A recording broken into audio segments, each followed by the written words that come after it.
Good morning, friends. Welcome this morning to Coffee Talk. Thanks for hanging out with us this morning. We're here hanging out just to reconnect us and to gather us around even some of the stuff that happened this last weekend and what's coming up ahead. So this is our opportunity just to connect and share some information, but to share, I think as well too. We always want to start by looking back and seeing what God has done and not just plowing through life. And so what we do is we look back on even the sermon that was shared and some of the ideas there. And so one of the things that Jeff led us through was we talked about Moses. And you talked about, you're an engineer, so you're all about formulas, right? As this minus this plus this equals that every time, right? Mm-hmm. And how sometimes we start into life, maybe in our early 20s, we get that idea of, okay, if I just do this and this and this, life would be solved. Life would be easy. Mm-hmm. What's some of those things that you remember maybe early on in life, or maybe some of the things you've learned from experience now that you felt like, oh, if I just do this and this, kind of like a formula. Is there a formula for life? No. Thanks for joining us for Coffee Talk this week. Is there a formula? Wasn't that one of the main points of the sermon? Yeah. I know this is, I'm not trying to criticize the question. It's a good question. We need to wrestle with this. Yeah. But I appreciate that was one of the things that you were pressing upon us, is that there's no formula. Mm-hmm. One of the things as you were asking the question, was thinking about is 2 kids, 3 kids, 4 kids. And I think what we find is that as you increase the number of children, the more you realize what you did with the first doesn't work with the second, doesn't work with the third, and I'm going to assume doesn't work with the fourth, because they're in many ways unique. Mm-hmm. And formulas work when you have stable conditions and you can replicate. So what you did in environment A, you can do again because the environment hasn't changed, and you can do again, and you can do again.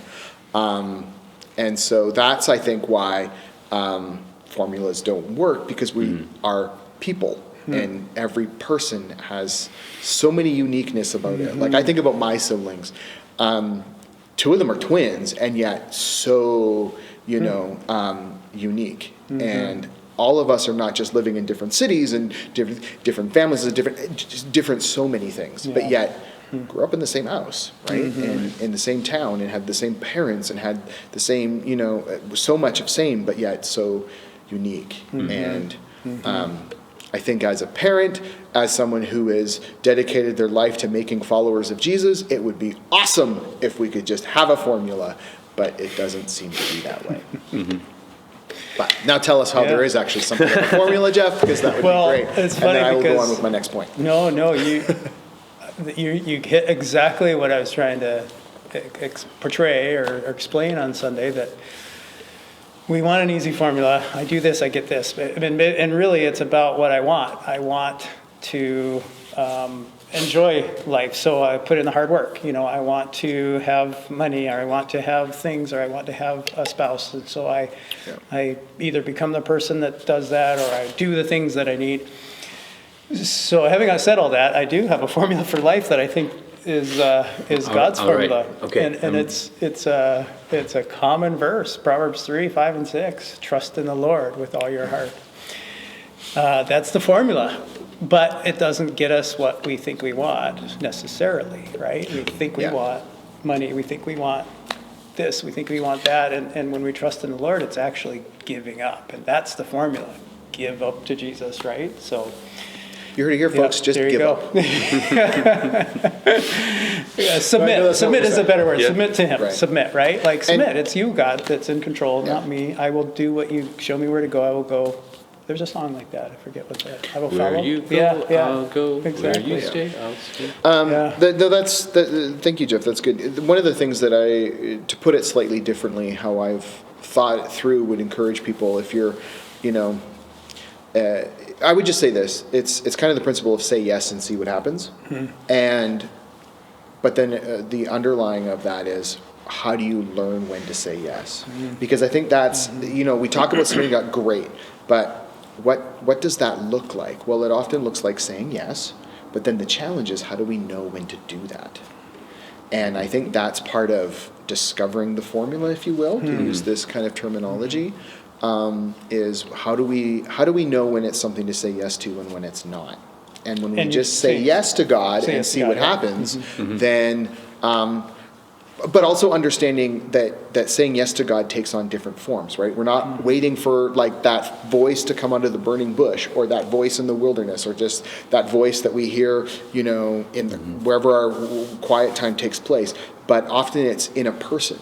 Right, or it's in a, you know, someone will come to us with an opportunity. How do we discern when Yeah. to say yes? And that then I think is the underlying question behind how Totally. to submit to the Lord is Yeah.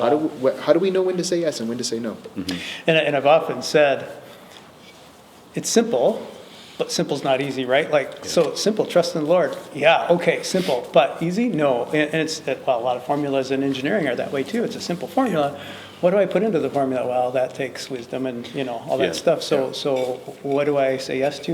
You're right. That's walking with him for a long time, day after day. And I think we've lost the practices of quiet time, of solitude, of fasting, of some of these things that were practices that helped you grow in wisdom, right? And you know, maybe down the road we'll have to do a series on that. But these kind of things, it's just a long, slow walking with God. Submitting, practicing saying yes. Yeah. Oh, I messed up. I said yes to something I shouldn't have. You know, God will take us through that too, right? So, yeah. Yeah. And also, okay, I said yes to this, maybe I shouldn't have, now what? Like, how do you walk through that? I Right. think part of the challenge with developing wisdom is we want it now. Yeah. You know, we got Yeah. talking at Life Group this week about brew times for a French press. I know super spiritual stuff happens at our Life Group, right? And As long as you use that as an analogy and, you know, and move in, right? here I am, There you go. using it as an analogy of the 30-second versus 7-minute steep time for coffee. Yeah. And Is it that much better? Like, is it awesome? well, I've never tried it a Oh, 30-second. okay. I'll be honest with that. I've not experimented with that. Something in me goes, that's a bad idea. Maybe that's experience. Yeah. But, you know, and we just want wisdom right away. Yes. And we're not willing to wait. And that's, And the hard thing is to, like, it takes wisdom to know what wisdom is as well too, right? Yeah. Like we hear, even as we thought about this question, there's a lot of platitudes that jumped into my mind of, like, the one that jumped into my mind was early to bed, early to rise makes a man healthy, wealthy, and wise, right? Well, just follow that, right? Great, done. But how do you know that's actually a good idea, right?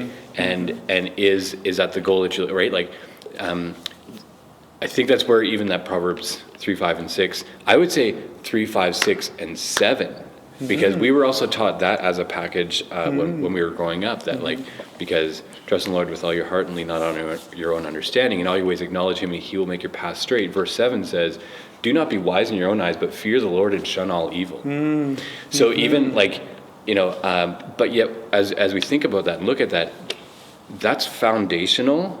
And that should help determine everything above it. But sometimes we don't think about that foundation. We think about, you know, should I get this brand of ketchup or that brand of ketchup? And we think that that's like this huge spiritual thing. Should we have 30-second French press, right? Like, those aren't foundational things. And yet, you know, sometimes we stress more over those kinds of things than we do, God, am I trusting you with my whole life? Right? We don't work on our foundation very much. We work a lot on the upper surface of our lives, and that's where I would say too that like that foundational element comes into it. What I was also going to say too was that even though, you know, like there's no sense of formula, trusting God was very much like exactly the formula for Abraham. It was very much the formula for Noah, and yet you were also saying, like, you know, with Moses, I'll go, just trust me, we'll make it happen, right? And in all of those things, there was that sense of it's not going to be the same every time. And I think that's what you were trying to say. You know, God spoke in this way to this person and a completely different way in somebody else. And I think that's important for us to remember, because following God is very much I will go with you, we'll walk this together. You're only going to see a step or two ahead as much as you want to see, 5 miles down the road. Yeah. Right? So. Yeah. And so even with that, we think about, where God is leading us, thinking about this year as well too, for us as a church. And one of the things we also mentioned on Sunday is that we have an AGM coming up as well too. And Jeff, do you want to tell us about that? Yeah, so Sunday, February 11th is the day. And we're going to try to do it, we've planned it so that we come to church in the morning as normal, at 10 o'clock gathering time. Right after that, we'll go have some soup so we can fellowship together, enjoy that, and then come right back. So while we're all here, we don't have to go home and come back again later. Don't have to drive in the dark. We just come right back in here, and we're going to plan on starting at 12:30. Have our general meeting where we welcome new members, where we talk a little bit about what God's done in the past, what we're looking forward to. We vote on the budget. And then we're done after the general meeting that day. So we'd really like to invite you to be a part of that. If you're a member, you get to vote. If you're not a member, you can ask questions, but can't vote. And so that's February 11th, 12:30 AGM. But before that is soup, and before that is the service. Yeah, so it's going to be a very full day, but it's going to be an awesome day, and we'll be voting on our budget, which kind of takes us into the rest of 2024 and looking ahead, and even like I said on Sunday, we also are able to look back and say, wow, God, you were faithful in this last year as well too. Yeah, for sure. Chris, there's stuff happening this weekend. You want to tell us about that? Sure. For some of you who've been part of Lakeview for a while, you might remember the Langrish family. And there's a funeral this Saturday remembering the life of their son, Brendan.